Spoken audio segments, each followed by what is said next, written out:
হিন্দু ধর্মের কুম্ভমেলার পর সবথেকে বড় উৎসব দক্ষিণ চব্বিশ পরগনা জেলার সাগরদ্বীপে কপিলমুনি আশ্রমকে ঘিরে অনুষ্ঠিত হওয়া গঙ্গাসাগর মেলা। ভারতের উত্তরাখণ্ডের গঙ্গোত্রী হিমবাহ থেকে পবিত্র গঙ্গা নদীর উৎপত্তি হয়ে পশ্চিমবঙ্গের ফারাক্কা ব্যারেজ থেকে একটা অংশ পদ্মা নামে বাংলাদেশে এবং আরেকটা অংশ হুগলি নামে এই সাগরদ্বীপে বঙ্গোপসাগরে মিলিত হয়েছে এবং এই স্থানের নামকরণ হয়েছে গঙ্গাসাগর। কপিলমুনির এই আশ্রম জুড়ে অনেক পৌরাণিক কাহিনী রয়েছে, কিন্তু তার আগে কিভাবে এই জায়গায় পৌঁছলাম, কতই বা খরচ হলো, একদম ফ্রিতে রাত্রিবাস হয় কিনা, আমি কোথায় রাত্রি যাপন করলাম, মেলায় তীর্থযাত্রীদের জন্য থাকার ব্যবস্থা কতদূর এগোলো, এইসব প্রশ্নের ইনফরমেশন থাকবে আজকের এই ভিডিওতে। কাকদ্বীপে নামার আগে এখানে এত ভিড় দেখুন, তাহলে শনিবার রবিবারে এখানে কি হয়? প্রচুর ভিড় হয় না? কম বাজেটে যেতে হলে বাসে এরকম চাপাচাপি করে যেতে হবে। এত মানুষ ছিল এই লঞ্চের মধ্যে, ভাবা যায়। এটা হচ্ছে ভেসেলে ওঠার জন্য এই লাইনটা দিয়েছে, যেটির সামনে এবং পেছনের প্রান্তে দিশা করে পাওয়া যাচ্ছে না। কত নম্বর ঘাটে যায় ওটা? 8 নম্বর ঘাট। 8 নম্বর। হ্যালো বন্ধুগণ, সবাইকে আবার একটা ভিডিওতে ওয়েলকাম। কোথায় আছে সব তীর্থ বারবার, কিন্তু গঙ্গাসাগর একবার। আসলে আমাদের মতো ব্লগারদের না গঙ্গাসাগর বারবারই হয়ে যায়। এই বছর এটা আমি প্রথমবার যাচ্ছি, হয়তো পরের বছর থেকে হয়তো প্রতিবারে হয়তো যেতেই থাকবো।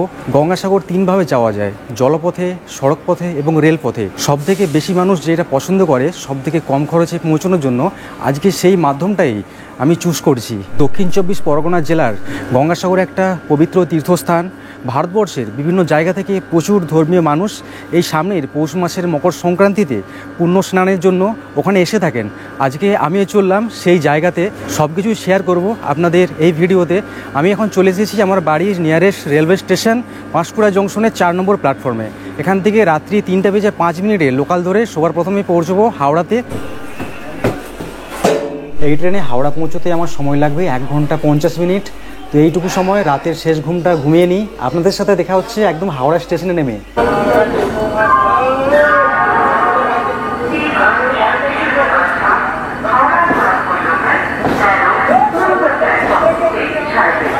এখন বাজলো ভোর 5:08। এখন পৌঁছে গেছি হাওড়া জংশনের 18 নম্বর প্ল্যাটফর্মে। নিউ কমপ্লেক্সে দিয়েছে 18 নম্বর, একদম সোজা। এখান থেকে এখন বাইরে দৌড়তে হবে।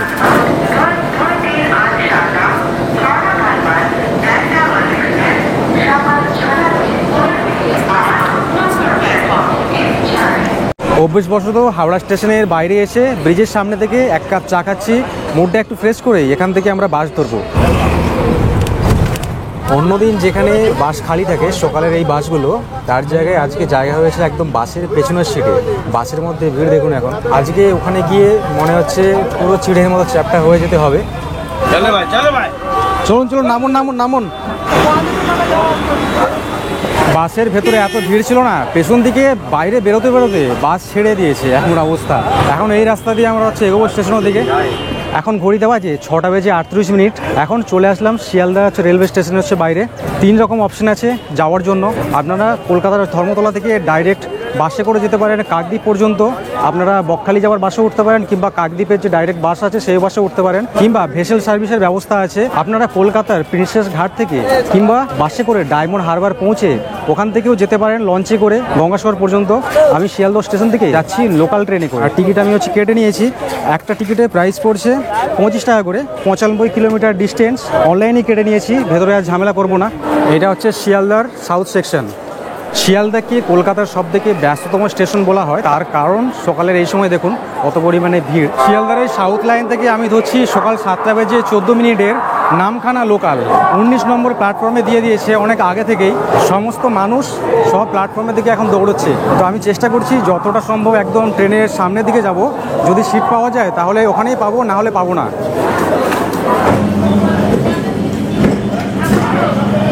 এইমাত্র প্ল্যাটফর্মে ট্রেনটা ঢুকলো, আর এই যেসব মানুষগুলো খালি হচ্ছে দেখতে পাচ্ছেন, সাথে সাথে কিন্তু ভর্তি হয়ে যাবে। যেহেতু আজকে শনিবার রবিবার নয়, সেই জন্য ট্রেনে সেই রকম বিশেষ ভিড় দেখতে পাইনি। কালকে এখানে আসার আগে আমি একটা ভিডিও দেখছিলাম, যে মারাত্মক লেভেলের ভিড় পেয়েছিলাম না। এই ট্রেন ছাড়বে এখান থেকে ঠিক 7:14। আজকে অনেকটা অ্যাডভান্সে ট্রেনটা ঢুকিয়ে দিয়েছে, যে যার সে তার সব আগে থেকে পজিশন সব নিয়ে নিয়েছিল। তো এই ট্রেনটা প্রথমে যাবে লক্ষ্মীকান্তপুরে গিয়ে ওখান থেকে নাম্বার প্লেট চেঞ্জ করে আবার নামখানা লোকাল হয়ে ওখান থেকে বেরিয়ে যাবে। তো আমি এই ট্রেনে করে নামবো কাকদ্বীপে, যেটা লক্ষ্মীকান্তপুর পার করে পড়ে। এখন যদিও ভিড় নেই, কিন্তু ট্রেন ছাড়ার সময় প্রচণ্ড ভিড় হবে। ভেতরে হয়তো ব্লগিং করতে পারবো না। 7টা বেজে 14 মিনিট বাজার সাথে সাথে ট্রেন ছেড়ে দিয়েছে 19 নম্বর প্ল্যাটফর্ম থেকে। কাকদ্বীপে নামার আগে এখানে এত ভিড় দেখুন, পুরো পিছিয়ে পুরো চিড়ের মতো জ্যামটা করে দেবে। একটু আগে আরও ভিড় ছিল, বেশিরভাগ মানুষ সবাই কাকদ্বীপে খালি হয়ে যাবে, তারপর একদম সোজা নামখানা। নামার সময় প্রচণ্ড রিস্ক, একবার পড়ে গেলে না পা তুলে একদম মারিয়ে দিয়ে চলে যাবে, তোলার মতো কেউ থাকবে না এখানে। যত মানুষ এই ট্রেনে করে আসছিল সবাই গঙ্গাসাগর যাবে। কাকদ্বীপে 80% খালি হয়ে গেছে, 80%। কতটা পরিমাণে ভিড় হবে ওখানে একটা বুঝতেই পারছি আগে থেকে। সাগরে আমরা তো ওখানেই যাচ্ছি। আচ্ছা, এখান থেকে সাগর যেতে হলে কীভাবে যায়? এখান থেকে বেরিয়ে স্টেশন থেকে বাইরে বেরোলে কত নম্বর ঘাটে যায় ওটা? 8 নম্বর ঘাট। 8 নম্বর। অনেক কিছুই জানা গেল দাদুর কাছ থেকে। ওই 1 নম্বর প্ল্যাটফর্মে ট্রেন নামিয়েছিল, রেল লাইন পার করে চলে আসছি 2 নম্বর প্ল্যাটফর্মে। এখান দিয়ে বাইরে বেরোলে টোটো পাওয়া যায় বলছে। আপনারা কিন্তু এই দিক থেকে নামতে পারেন, এই দিক দিয়েও আসা যায়। অনেক মানুষ আসছে এখান থেকে, সব ভর্তি হয়ে সব বিভিন্ন জায়গায় সব যাচ্ছে। 20 টাকা করে বলছে এখান থেকে নিয়ে যাওয়ার জন্য। 20 টাকা করে রেট থাকে সারা বছর। বাবারে বাবা, এখানে এত ভিড়। আজকে কিন্তু বৃহস্পতিবার, তাহলে শনিবার রবিবারে এখানে কি হয়? প্রচুর ভিড় হয়, প্রচুর ভিড় হয় না? এই রাস্তাটা এরকম, রাস্তাঘাটে একটু ডেভেলপমেন্টের দরকার আছে, ডেভেলপ করার দরকার ছিল। প্রচুর মানে ইম্পর্টেন্ট রাস্তা এটা। কাশীনগর থেকে বেশিরভাগ 80% লোক এখানে নেমে যায়। স্টেশন থেকে এখন আমরা চলে যাচ্ছি লট 8-এর ঘাটে। 15 মিনিটের মতো সময় লাগে বলছে ওখানে পৌঁছতে। 20 টাকা করে নিচ্ছে এখনের ভাড়া। 10 তারিখের পর থেকে যখন ভিড় বাড়বে না, তখন 30 টাকা করে বাড়িয়ে দেওয়া হবে। চলুন ঘাটের দিকে যাওয়া যাক। কতটা ভিড় ওখানে, টিকিট কাটার কি ব্যবস্থা রয়েছে, কত লাইন, সব কিছু দেখবো, আপনাদেরও দেখাবো। এইটা হচ্ছে গঙ্গাসাগর যাওয়ার জন্য 8 নম্বরের লটের মেন গেট। এটা আজকের সময় এই রাস্তা দিয়ে আমি আসছি ঠিকই, কিন্তু 10 তারিখ থেকে এই রাস্তাতে টোটো চলতে দেওয়া হবে না। আপনাদেরকে কিন্তু একদম একটা ভিন্ন অন্য একটা রাস্তা দিয়ে নিয়ে যাওয়া হবে, যে রাস্তা প্রচণ্ড খারাপ, ডেভেলপমেন্ট একদম হয়নি। আর এই কারণেই প্রতি বছর এখানে গঙ্গাসাগর মেলার দিনে প্রচণ্ড জ্যাম লেগে যায় এখানে। এই জায়গাটার নাম হচ্ছে লট 8। এই জায়গাতে নামিয়ে দিয়েছে। সামনে আছে ভারত সেবাশ্রম, তার পাশে এখানে রয়েছে সুমিত্রা গেস্ট হাউস। এই জায়গাতে নামিয়ে দেয়, এর আগে কিন্তু নিয়ে যাবে না। এখানে একটা বাস স্ট্যান্ড দেখতে পাবেন, এটা হচ্ছে প্রাইভেট বাস স্ট্যান্ড। মানে যারা প্রাইভেটে এখানে আসছে বাস বুক করে টাকা দিয়ে এখানে বাস রাখতে পারবে। আর এখানে যে সরকারি যে বাস স্ট্যান্ড, যেটা কলকাতা থেকে বাসে আপনারা আসবেন, সেই বাস স্ট্যান্ডটা রয়েছে সামনে, ওটাও দেখাবো আপনাদের। চলুন, মাত্র 2 মিনিটের মতো পায়ে হেঁটে এগিয়ে আসছি। আর এই যে বাস স্ট্যান্ডটা দেখছেন, এখানে সব জায়গা থেকে বাস আসে। বকখালি, কাকদ্বীপ, নামখানা, কলকাতা থেকে যে আপনারা আসবেন এখানে কিন্তু নামিয়ে দেবে বাস। অনেক সময় এখান থেকে বাস পাওয়া যায়, এখান থেকে বাস না পেলে মানে একটা টোটো করে নিতে ওখান থেকে বাস পেয়ে যাবেন এখান থেকে যাওয়ার জন্য। এই যে দেখুন একটা বাস আসছে, দেখুন, কলকাতা ডায়মন্ড হারবার। আমি এখানে জিজ্ঞেস করলাম এসে যে এখানে কলকাতা বাস স্ট্যান্ডটা কোথায়। আসলে এখানে একটা জায়গায় সমস্ত রকম বাস দাঁড়ায়, নাম পড়ে নেবেন এখানে আসলে। আর এই গঙ্গাসাগর মেলার সময় বাস এখানেও নামাতে পারে, কিংবা সামনে যেখান থেকে হচ্ছে ঘাট আছে ওই জায়গাতেও নামিয়ে দিতে পারে। আমি এই যে প্রাইভেট বাস স্ট্যান্ড আছে যেটা দেখেছিলাম, ওরই পাশে দেখুন এই যে এখানে তীর চিহ্ন দিয়ে লেখা আছে লট নাম্বার 8। এইদিকে এই রাস্তা দিয়ে গেলে তারপর এখান থেকে ভেসেল ধরা যায়। কিছুদিন পরে যখন এখানে আসবেন, যখন গঙ্গাসাগর মেলা শুরু হয়ে যাবে, তখন এখানে যতগুলো ঘাট আছে প্রত্যেকটা ঘাট খুলে দেওয়া হয়। আর বাসে যখন আপনারা এখানে আসবেন না, তখন যেই ঘাট থেকে যখন ভেসেল ছাড়া হয় তখন সেই ঘাটে নামিয়ে দেবে। এখানে টিকিট কাউন্টার গভর্নমেন্টের। বাপ রে কি ভিড় এখানে। এই যে দূরে এইদিকে ভেসেলের ঘাট, মানুষ দেখুন এখানে। এই জন্যই হয়তো বলে সব দিকে তো বারবার গঙ্গাসাগর একবার, কখন গিয়ে পৌঁছবো বুঝতে পারছি না। লাইনে লাগতে হবে এখানে। এই যে লাইনটা দেখছেন, এটা হচ্ছে ভেসেলে ওঠার জন্য এই লাইনটা দিয়েছে। আর এখানে সামনেই আছে, এটা হচ্ছে ওয়েস্ট বেঙ্গলের, এটা টিকিটের কাউন্টার। আমরা দুজন আসছি, 20 টাকা দিয়েছিলাম, 2 টাকা ঘুরে দিয়েছে। 9 টাকা করে পড়ছে এক একটা ভেসেলের টিকিটের প্রাইস, 9 টাকা লেখা আছে। আসলে এই যে ঘাটটা আছে এটা 1 নম্বর ঘাট, জায়গাটার নাম লট 8। প্রথমে ভেবেছিলাম লট 8 হয়তো ঘাটের হয়তো নাম, কিন্তু এটা 1 নম্বর ঘাট। যে উপর লেখা আছে দেখুন। প্রায় 15 থেকে 20 মিনিট হয়ে গেল এক জায়গাতে দাঁড়িয়ে আছি, যেটির সামনে এবং পেছনের প্রান্তে দিশা করে পাওয়া যাচ্ছে না যে কতটা লাইন লেগেছে। টানা 45 মিনিটের মতো দাঁড়িয়েছিলাম, তারপরে গেট খুললো। এই ভেসেল আসছে, যখন মানুষ ভর্তি হয়ে যায় নিয়ে যায়, আবার যখন ওখান থেকে ভর্তি হয়ে যায় ওই পার থেকে নিয়ে আসে, আবার লাইন জ্যাম। কত ভিড় দেখুন, এইবার দেখাচ্ছি আপনাদের।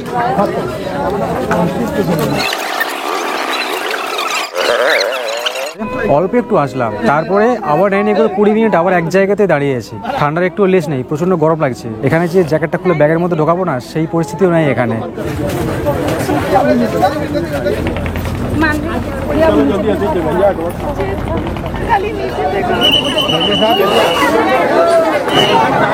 2 ঘন্টার আশেপাশে প্রতীক্ষা করেছি, তারপরে একটু জায়গা পেয়েছি। এখনই আবার ভেসেল ভর্তি হয়ে যাবে, পেছনে যারা আছে তাদেরকে আবার আটকে দেবে পরের ভেসেলে যাওয়ার জন্য।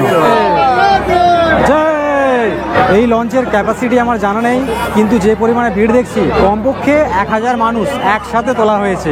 অনেকক্ষণ দাঁড়িয়েছিলাম, অনেক প্রতীক্ষা করেছি, মাথা জাস্ট পুরো গরম হয়ে গিয়েছিল রোদের মধ্যে দাঁড়িয়ে। এতক্ষণে লঞ্চটা ছাড়তে একটু শান্তি পেলাম, হালকা হালকা হাওয়া লাগছে, এবার একটু আরাম লাগছে। অন্য সময় আসলে এখানে টাইম টেবিল আছে, টাইম টেবিলে লঞ্চগুলো যাওয়া আসা করে, কিন্তু এখনের এই গঙ্গাসাগরে মেলার সময় কোনো টাইম টেবিল নেই, ভর্তি হলে ছেড়ে দেবে। আবার একটা দূরে লঞ্চ আসছে দেখুন, আমাদের লঞ্চ ছেড়ে বেরিয়ে যাচ্ছে, ওটা আবার লাগবে এই জেটি ঘাটে। লঞ্চের মধ্যে এখানে খাবার বিক্রি হচ্ছে, এখানে পাখিগুলোকে খাবার দেওয়া হচ্ছে। এখন এই যে সৌন্দর্য গঙ্গাসাগরের আসাকালীন, এই জিনিসটা আশা করি আর কোথাও পাওয়া যাবে না। এখানে এরকম পাখিদের চারা খাওয়ানো খুবই সৌভাগ্যজনক ব্যাপার একটা।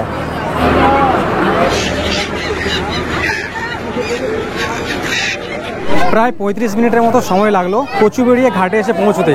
গঙ্গাসাগর আসতে হলে এই কচুবেড়িয়া ঘাটেই আসতে হয় সবাইকে। আমরা সবাই খালি হয়ে গেলাম, লাইন দিয়ে ওখানে সব আবার ধরে রেখেছে অনেক মানুষকে, তারা সব আসবে, এটা আবার এখান থেকে ছেড়ে রওনা হবে।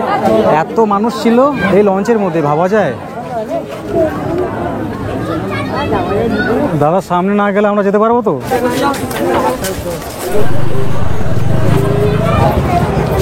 কচুবেড়িয়া ঘাট থেকে বাইরে বেরিয়ে চলে আসলাম। বাইরে বেরিয়ে এখান থেকে আবার আমাদেরকে গাড়ি ধরতে হবে, শেয়ারিংয়েই হোক রিজার্ভেই হোক। এখান থেকে বাসে করে যাওয়া যায়, টোটোতে করে যাওয়া যায়, অটোতে করে যাওয়া যায়। এখান থেকে বিভিন্ন রকম প্রাইসে গঙ্গাসাগর যেতে হয়। এখান থেকে গঙ্গাসাগরের ডিস্টেন্স 30 কিলোমিটারের মতো, সময় লেগে যায় পৌঁছতে প্রায় 1 ঘন্টার কাছাকাছি। আগে থেকে বাস ছাড়ে, 3 মিনিটের মতো হেঁটে আসছি।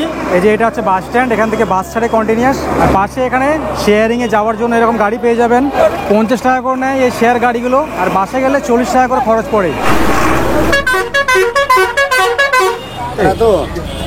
কম বাজেটে যেতে হলে বাসে এরকম চাপাচাপি করে যেতে হবে। বাসের সিটগুলো একটু আলাদা রকম, এখানে হাওড়া কলকাতা রুটের যে বাসের সিট তার তুলনায় একদমই আলাদা। আর কত মানুষ দেখুন এখন উঠেছে এখান থেকে। প্রথমে যখন উঠেছিলাম তখন খালি ছিল, সেই জন্য বসে গেছিলাম, ভাবছিলাম একটু রিল্যাক্সে বসে যাবো, বাসটা খালি আছে যখন। আগে যদি জানতাম এত ভিড় হবে, তাহলে ওই যে আগের যে গাড়িটা দেখাচ্ছিলাম শেয়ারিং গাড়ি, ওই শেয়ারিং গাড়িতে করে চলে যেতাম, 10 টাকা বেশি নিতাম, কিন্তু একদম ডাইরেক্ট গঙ্গাসাগর পর্যন্ত চলে যেতাম। টাইমও লাগতো অনেক কম বাসের তুলনায়। পাক্কা 1 ঘন্টা টাইম লাগলো, বাস পৌঁছে দিল গঙ্গাসাগরে। বড় একটা বাস স্ট্যান্ড দেখতে পাচ্ছেন, প্রচুর বাস এখানে দাঁড়িয়ে আছে, আর কত দোকানঘাট দেখছেন এখানে। সবার প্রথমে আমাদের কাজ হচ্ছে এখান থেকে গিয়ে আমাদের থাকার একটা আস্তানা খোঁজা, কারণ সেই বেরিয়েছিলাম কালকে রাত্রে, অনেকটাই ব্রেক জার্নি হয়েছে, খুবই ক্লান্ত শরীরটা। একদম সমুদ্রের সামনাসামনি কোথায় ভালো থাকার অপশন আছে সেটা গিয়ে একটু খুঁজি। বাস স্ট্যান্ড থেকে এই জায়গায় এসে দেখুন এইরকম চৌরাস্তা একটা আছে, এখানে একটা টোটো ইউনিয়ন আছে ওই পাশটাতে। আমাদের বললো যে এখান থেকে 5 মিনিট পায়ে হেঁটে গেলেই যাওয়া যাবে। এই যে দেখুন এই যে রাস্তাটা আছে, এই যে গেট করা আছে, গঙ্গাসাগর যে আছে সাগরে যাওয়ার হচ্ছে রাস্তা। এখানে মেলায় যাওয়ার জন্য রাস্তা এখানে লেখাও রয়েছে হিন্দি বাংলা। আর এই দিক দিয়ে কিন্তু ম্যাজিক ভ্যান কিংবা ওই যে টোটোগুলো আছে, টোটোতে করেও যাওয়া যায়। এখান থেকে 20 টাকা নিচ্ছে, একদম পৌঁছে দেবে সাগরের সামনে। আচ্ছা, টানা হাঁটলে 5 মিনিট লাগে। এখানেই দাদারা বলছে আবার যে টানা যদি হাঁটা যায় তাহলে 5-7 মিনিটে পৌঁছানো যায়। যাই হোক, ঘড়িতে টাইমটা এখন দেখে নিই, আর ওখানে যে পৌঁছবো ওখানে টাইমটা আপনাদের বলবো। এখন বাজে 1:50। এই রাস্তায় যাওয়াকালীন আপনারা এখানে থাকার জন্য অনেক আশ্রম পেয়ে যাবেন। এটা হচ্ছে গঙ্গাসাগর শঙ্করধাম আশ্রম, কিন্তু আমরা চেষ্টা করছি যতটা সম্ভব সাগরের দিকে এগিয়ে যাই। ওখানে সামনাসামনি যে আশ্রম আছে সেখানে আমরা থাকার কোনো ব্যবস্থা দেখব। এখানে পাশে এই একটা গেস্ট হাউস আছে, গেস্ট হাউসের নাম্বার দেখুন এখানে দেওয়া আছে, স্বামী প্রণবানন্দ অতিথি নিবাস। অল্প কিছু দূর এগিয়ে আসলে ডান দিকে এখানে দেখতে পাবেন গঙ্গাসাগর ইউথ হোস্টেল, আমাদের ওয়েস্ট বেঙ্গল গভর্নমেন্টের। ভেতরটা কিন্তু বেশ বড় দেখা যাচ্ছে দূর থেকে। এখান থেকে কিছু খাবারের হোটেল লক্ষ্য করা যাচ্ছে, এই একটা আপ্যায়ন হিন্দু হোটেল, তারপর প্রভাতী হিন্দু হোটেল। মোটামুটি দুপুরের খাওয়া দাওয়া এখানে পাওয়া যাবে। আর যত মানুষ সব আসছে না গঙ্গাসাগরে, সবাই কিন্তু এই জায়গাটাতে আসছে। এইটা হচ্ছে গাড়ি স্ট্যান্ড, বিশাল বড় একটা গাড়ি স্ট্যান্ড দেখতে পাচ্ছেন এখানে। আর সাগরের দিকে যাওয়াকালীন এইরকম প্রচুর লাইন ধরে ভোজনালয় দেখতে পাবেন, এখানে সব নিরামিষ। এটা হচ্ছে কপিলমুনির আশ্রম। ওই মোটামুটি 10 মিনিটের মতো সময় লেগেছে, যেহেতু আমরা কয়েকটা থাকার জায়গা দেখতে দেখতে আসছি। একটানা যদি পায়ে হেঁটে আসা যেত ওই 7 মিনিটের মতোই লাগতো, ঠিকই বলেছিল ওই দাদারা। আমি কপিলমুনি আশ্রমের একদম পেছন দিয়ে চলে আসছি, ঠিক এই জায়গাটাতে। আর বলছে নাকি সমস্ত যত সব থাকার যে ধর্মশালাগুলো সেগুলো এই লাইনেই পড়ে। এখন এটা হচ্ছে কপিলমুনি আশ্রম। এই যে এখন মন্দির খোলা রয়েছে। ভাগবত পুরাণ অনুসারে কপিল মুনির পিতা ছিলেন কর্দম মুনি এবং মাতা দেবাহুতি। সর্বপ্রথম কপিল মুনির মন্দির রানী সত্যভামা 430 খ্রিস্টাব্দে তৈরি করেছিলেন। এখন যে মন্দিরটা আমরা দেখছি এই মন্দির পরে নির্মাণ হয়েছে। আসল মন্দির নির্মাণ করা হয়েছিল বাঁশ দিয়ে, যেই মন্দির 50-এর দশকের শেষের দিকে সমুদ্রের গর্ভে তলিয়ে যায়। একা একধারে যেমন এটা তীর্থভূমি, আবার অন্যদিকে মেলাভূমিও। তাই এই দুই মেলবন্ধনে প্রতি বছর পৌষ সংক্রান্তি উপলক্ষে গঙ্গাসাগরে মেলা পালন করা হয়। মহাভারতের সময় থেকে এখানে কপিল মুনির আশ্রমের একটা বর্ণনা ছিল। একসময় এই পুরো আশ্রম সমুদ্রের গর্ভে বিলীন হয়ে গেলে এই আশ্রমকে ঘিরে তার ভক্তদের সমাগম বাড়তেই থাকে। পুরাণে কথিত আছে, রাজা সগরের অশ্বমেধ যজ্ঞে ভয় পেয়ে ইন্দ্রদেব ঘোড়া চুরি করে কপিল মুনির অজান্তেই তার আশ্রমের সামনেই বেঁধে রেখেছিলেন। পরে রাজার সন্তানেরা এই ঘোড়া আশ্রমে খুঁজে পেয়ে ঋষি কপিল মুনিকেই দোষী প্রমাণিত করেন। ফলস্বরূপ কপিল মুনি রেগে গিয়ে তাদের অভিশাপ দিয়ে ভস্মীভূত করে দেন। পরে সগর রাজবংশের উত্তর পুরুষ ভাগীরথ মহাদেবকে তুষ্ট করে গঙ্গাকে স্বর্গ থেকে মর্তে নিয়ে এসেছিলেন। সেই গঙ্গার ধারায় মৃত সন্তানেরা পুনর্জীবন লাভ করেন, আর সেই থেকেই এই স্থান একটা পবিত্র হিন্দু তীর্থস্থান হয়ে গেছে। আগে চলুন থাকার জায়গাটা ঠিক করি, একটু ফ্রেশ হই, তারপর সব দেখাবো ঘুরে ঘুরে। এখন আমি আসলাম ভারত সেবাশ্রম, যেটা এই গঙ্গাসাগরের মধ্যে সব থেকে বড় আশ্রম। ভেতরে রুম পাবো কি পাবো না জানি না, তবু একবার চেষ্টা করে দেখি। প্রচুর মানুষ এখানে দাঁড়িয়ে আছে রুমের জন্য। বাপরে, এখানে বিকেল 4টে টাইম দিচ্ছে, এখনও রুম ক্লিনিং হয়নি। 2:30 বাজে, 2:25। তো এখনও ওয়েট করতে হবে। আমরা জিজ্ঞেস করলাম যে আমরা দুজন যেহেতু আসছি, দুজনে কত পড়বে। বললো যে রুম এখনো ক্লিনিং হয়নি, রুম ক্লিনিং হবে, তারপরে বলতে পারবে যে কোন রুম দেবে, কত প্রাইস পড়বে। তো এত ধৈর্য, এত দূর থেকে আসছি না, এত ব্রেক জার্নি করে আর থাকতে পারছি না। অনেক ঘোরাঘুরি করলাম, কোথাও পাইনি। অবশেষে আবার এখানেই আসতে হয়েছে। এরকম স্লিপ দিয়ে দিয়েছে, 16 নম্বর রুম দিয়েছে আমাদের। দুজনে নিয়েছে 300 টাকার রুম। রুমটা কেমন দাম দেখে বুঝতেই পারছেন, চলুন দেখিয়ে দেবো। 300 টাকার রুম না দেখালেও চলতো, চলুন তবু আপনাদেরকে একবার দেখিয়ে দিই। ডবল বেড, 2টো তক্তপোষ পাতা ছিল। এই চাদরটা দিয়েছে, এটা আমরাই বিছিয়ে নিয়েছি। আর 2টো কম্বল দিয়েছে, মোটামুটি গায়ে দেবার মতো। 300 টাকা এর থেকে বেশি এখানে পাওয়া যাবে না, যেহেতু এটা হচ্ছে আশ্রম একটা। আর এটাই নাকি সব থেকে ভালো পপুলার আশ্রম এখানের মধ্যে, ভারত সেবাশ্রম। আর কিছু দেখাবো না। বাথরুম সব কমন বাথরুম, লাইন ধরে যত রুম আছে বাইরে, প্রত্যেকটা কমন বাথরুম একটাই আছে আমাদের এই রুমের পাশে বাইরে। সামনে গঙ্গাসাগর মেলা আসছে, তো যার জন্য কাজ চলছে। রাস্তা সব ট্রাকে করে মাটি নিয়ে যাচ্ছে। এখন হোটেল থেকে বেরিয়ে চলে আসলাম কপিল মুনি আশ্রমের সামনে। পেছন দেখছেন কপিল মুনি আশ্রম, পাশে এখানে খাবারের লাইন ধরে কয়েকটা হোটেল আছে, হিন্দু হোটেল। এখানে এখন খাওয়া দাওয়া করলাম, 60 টাকা প্লেট। ভাত দিয়েছে, সাথে হচ্ছে ফুলকপির সবজি, পালং শাকের সবজি, ঝুড়ি করে আলু ভাজা। খাবারের টেস্ট ভালো। কপিল মুনি আশ্রমটা ঠিক এই দিকে, আর আমরা এই দিক দিয়ে যাচ্ছি সাগরের দিকে। এই যে দেখুন, এটা হচ্ছে রাস্তা স্নান করতে যাওয়ার। পাশে এরকম কত দোকান বসেছে এখন থেকে। অনেকেই আছে যারা অনেক দূরে থাকার জন্য রুম কিংবা আশ্রম নিয়েছে, তো তারা দেখছি টোটোতে করে এখানে স্নান করতে আসছে। এই হলো গঙ্গাসাগরের সেই জায়গা যেখানে সব পুণ্যার্থীরা আসেন সব স্নানের জন্য। প্রচুর মেলা বসে গেছে এখানে, কত দোকান দেখুন এখন থেকে। আর এখানে এখন মেরামতির কাজ চলছে। এখান থেকে মাটি কাটা, এইভাবে রাস্তা তৈরি করা, যেহেতু কিছুদিন পর এখান দিয়ে সব স্নান করতে নামা হবে। আর ঠিক এই দিকটাতে এখন সবাই স্নান করছে। ওই যে দূরে দেখছেন, ওখানে প্রচুর মানুষ, বড় বড় ঢেউ।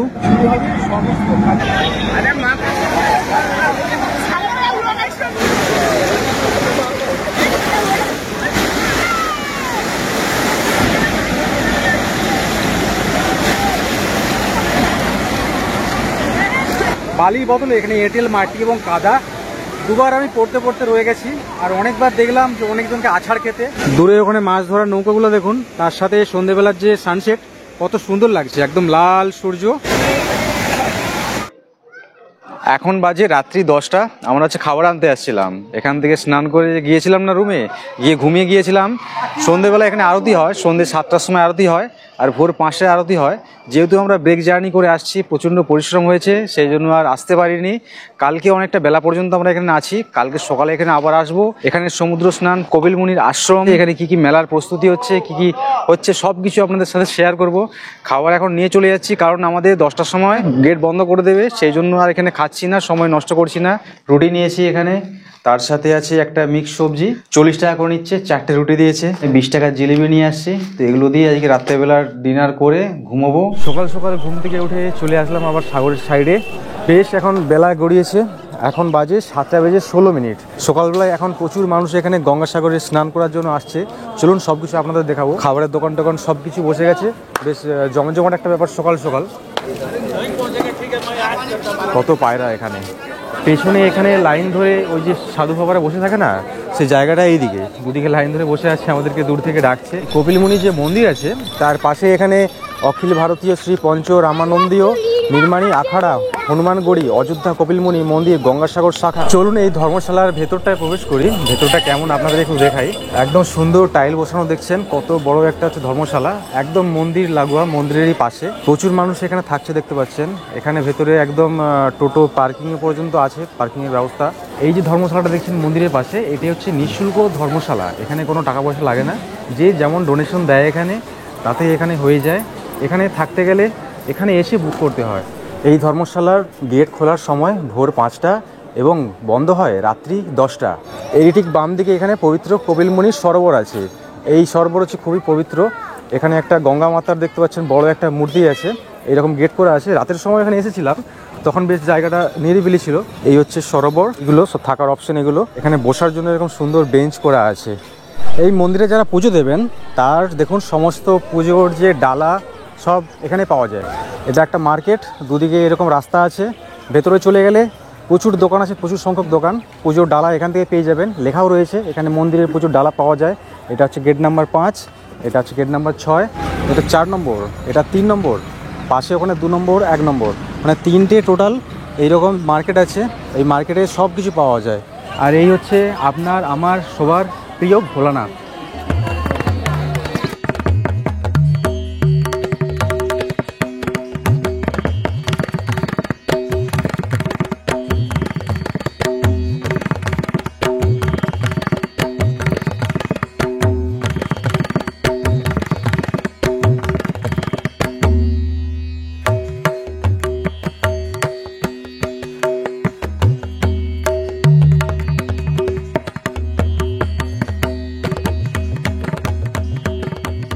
आप लोग कहाँ से आए हो?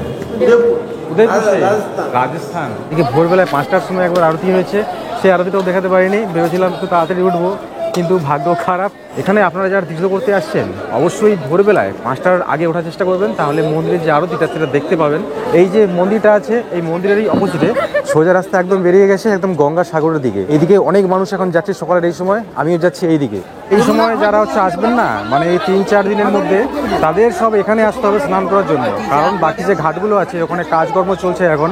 10 তারিখের আগে থেকে যতগুলো ঘাট আছে সব খুলে দেওয়া হবে, তখন এখানে আসলে সমস্ত জায়গায় স্নান করার জন্য অপশন থাকে। সকালে চা খাওয়া হয়নি, এখানে চা খাওয়ার জন্য একটা দোকান দেখি পাই কিনা, গলাটা একদম ধরে গেছে। মানে কালকে বিকেলের সময় এখানে আসছিলাম তো, সমুদ্রের জলে এখানে স্নান করছিলাম। কত দোকান দেখুন এখানে, ছোট ছোট শিবলিঙ্গ থেকে বিভিন্ন রকম সব শাঁখ। দাদা 2 কাপ চা দেবেন তো? একদম গঙ্গাসাগরের ঘাটের পাশেই চায়ের দোকান, চায়ের স্বাদ ভালো, 10 টাকা করে। কোথায় আছে মানব জীবনে মানুষ যত পাপ করে, সেই পাপ ক্ষয়ের জন্য বার্ধক্য সময়ে ভারতবর্ষে যত তীর্থস্থান আছে প্রত্যেকটা তীর্থের দর্শনের পরিক্রমা পূর্ণ করার পরে সবার শেষে গঙ্গাসাগরে এসে ডুব দেয়। এখানে এই পূর্ণ স্নানে ডুব দিলে পাপের বিনাশ ঘটে এবং পুনর্জন্ম লাভ হয়। তাই বৃদ্ধ বয়সে মানুষ এখানে একবারই আসে। আর এই জন্যই এই কথার চল রয়ে গেছে যে সব তীর্থ বারবার কিন্তু গঙ্গাসাগর একবার। এই সমুদ্র গর্ভের কোনো এক জায়গায় একসময় কপিলমুনির আশ্রম ছিল। বছর বছর প্রাকৃতিক বিপর্যয়ে ভাঙনের ফলে সেসব অনেক দিন আগেই এখান থেকে নিশ্চিহ্ন হয়ে গেছে। জানি না আজ যেটাকে দেখছি সেটাই পার কতদিন ধরে রাখা সম্ভব হবে। গঙ্গাসাগর থেকে জল নিয়ে যাওয়ার জন্য এরকম ছোট ছোট সব ড্রাম বিক্রি হচ্ছে বিভিন্ন রকমের। আর এখানে এমন কোনো ধর্মের মানুষ নেই যেখানে নেই, আর এমন কোনো স্টেট নেই যেখান থেকে মানুষ আসে না। ভারতবর্ষের বিভিন্ন জায়গা থেকে, পাঞ্জাব, রাজস্থান, হরিয়ানা, গুজরাট, অনেক জায়গা থেকে দেখলাম। অনেক মানুষের সঙ্গে দেখা হলো, অনেকে জিজ্ঞেস করলাম। এখানে বেশিরভাগ বয়স্ক মানুষেরাই আসে। আমরা অ্যাজ এ ব্লগার হিসাবে আমরা আসছি খালি ভিডিও ক্রিয়েশনের জন্য। তাছাড়া এখানে বয়স্ক মানুষদের ভিড় সব থেকে বেশি দেখা যায় সারা বছর। এখনের এই সময়ে কিন্তু 20 থেকে 30 হাজার মানুষ পার ডে এখান থেকে যাওয়া আসা করে লঞ্চে, যেটা এখানে বললো। কিছুদিন পর মানে 10 তারিখের সময় থেকে লক্ষ লক্ষ মানুষের ভিড় থাকবে পার ডে লঞ্চে। আসা যাওয়া থাকা সব কিছু যাতে সুবিধা হয় মানুষের জন্য, তার জন্য সব কিছু ব্যবস্থা এখানে গড়ে তোলা হচ্ছে এখন থেকে। থাকার জন্য প্রচুর প্রচুর জায়গা তৈরি করে ফেলা হয়েছে অলরেডি এখন পর্যন্ত। তাহলে এবারে চলুন এখানে যে বাকি মেলার কি প্রস্তুতি, থাকার কি ব্যবস্থা আছে, কি কি কাজকর্ম এগিয়েছে সেটা আপনাদেরকে একটু শেয়ার করে দিই যেতে যেতে। হর হর মহাদেব, দেবের দেব মহাদেব, আমাদের ভারতের মঙ্গল হোক। এখানে এই যে কাঠামোগুলো সব তৈরি হয়ে গেছে দেখতে পাচ্ছেন, দোকানে স্টল সব হোগলা পাতা দিয়ে সব ছেড়ে দেওয়া হবে কিছুদিন পরে। এই যে পুরো মাঠটা দেখছেন, এই মাঠ কোথাও খালি থাকবে না, এই যে সব দাগ দিয়ে দিয়েছে। এখানে দুদিন পরে আরো সব বাঁশের এরকম স্ট্রাকচার তৈরি হয়ে যাবে। আচ্ছা দাদা, এখানে কি দোকানের স্টল বসবে? এই যে মাঠটা আছে এগুলো সব দোকানের স্টল। এটা দোকান, বড় বাজার। আচ্ছা, মেন যে মেলাটা সেটা এই জায়গায় বসবে? না, মেন মেলা তো এটা হচ্ছে বড় বাজার, মানে কাপড় দোকান। আচ্ছা, কাপড়ের দোকান টোকান বসবে। এই হচ্ছে সাগর, আর থাকার জন্য সব অপশনগুলো এখানে। সাগরের তীর বরাবর দেখছেন এইরকম বিশাল বড় জায়গা জুড়ে থাকার জন্য সব বাঁশের কাঠামো করে সব রেডি হয়ে গেছে অলরেডি। খালি এগুলো ছেড়ে দেওয়ার অপেক্ষায়। যখন প্রচুর মানুষের ভিড় লাগবে না, তখন এইসব জায়গাতে থাকতে দেওয়া হবে। প্রচুর সংখ্যক মানুষ একসঙ্গে থাকতে পারবে, প্রায় কয়েক লক্ষ মানুষ একসাথে। যারা এই জায়গায় থাকবেন তাদের কমন টয়লেট দেখুন এইরকম সব তৈরি করে ফেলা হচ্ছে এখন থেকে লাইন ধরে। আর টয়লেট বাথরুম তৈরি করছেন না? কতদিনের মতো সময় লাগবে কমপ্লিট হতে এখনো? এইটা 10 তারিখের মধ্যে আমাদের পুরো গঙ্গাসাগর ছেড়ে দিতে হবে। 10 তারিখের মধ্যে কমপ্লিট করে বেরিয়ে যাবেন? হ্যাঁ, পুরো এখানে টোটাল কতগুলো হচ্ছে আছে? 30-40টা মতো আছে। 40টার মতো এরকম অনেক জায়গায় আছে, শুধু এরকম অনেক জায়গায় আছে। এই যে থাকার জন্য সব যে জায়গাগুলো করা হচ্ছে না, এর কমন বাথরুম টয়লেট এইরকম যত জায়গায় থাকার অপশন দেখবেন সব জায়গাতে এরকম তৈরি করে ফেলা হচ্ছে। আর এনাদের টার্গেট 10 তারিখের মধ্যে সব কিছু কমপ্লিট করে দিয়ে এখান থেকে বেরিয়ে যাওয়ার। কারণ 10 তারিখ থেকেই তো এখানে মেলার জন্য প্রচুর মানুষ এখানে আসবে, যার জন্য আজকে এত প্রস্তুতি। এখনের সময় সকাল 10টা বেজে 15 মিনিট। এখন আমরা এখান থেকে চেক আউট করছি। এখন প্রচুর মানুষ এখান থেকে চেক আউট করছে। এখান থেকে টোটো পেয়ে যাবেন বাস ধরার জন্য।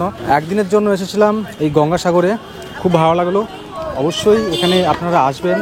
আর এখানে ফোন নাম্বার দিলাম না, কারণ ফোন করে না বুকিং হতে এখানে প্রচণ্ড ঝামেলা হয়। 10 তারিখের সময় এখানে তো ফোন করলে ফোন রিসিভ করবে কি না তারও কোনো গ্যারান্টি নেই। এখন এখান থেকে আমরা সোজা চলে যাব কচুবেড়িয়া ঘাটে।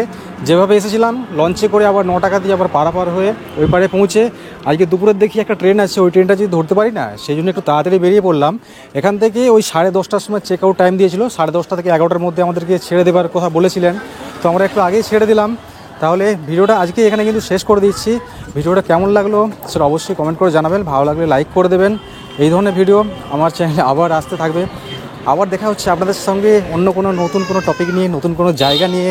সবাই ভালো থাকবেন, সুস্থ থাকবেন। টাটা।